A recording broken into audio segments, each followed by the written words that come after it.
నవరాత్రుల్లో 9వ రోజు శుద్ధ నవమి.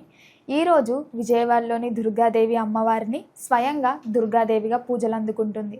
దుర్గామాతను పూజించడం ద్వారా భక్తులు కష్టాలు తొలగిపోతాయి, ధైర్యం, ఐశ్వర్యం, శాంతి కలుగుతాయి. అమ్మకి ఎరుపు రంగు శుభసూచకం.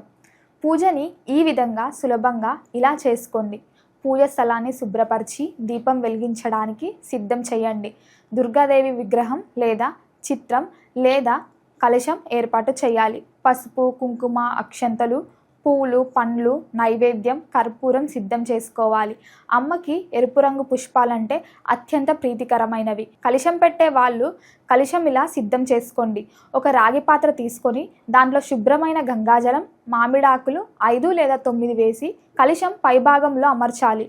కొబ్బరికాయను పసుపు, కుంకుమ, అక్షతలు అలంకరించి కలశం మీద పెట్టాలి. పసుపు, కుంకుమ శుభసూచకం.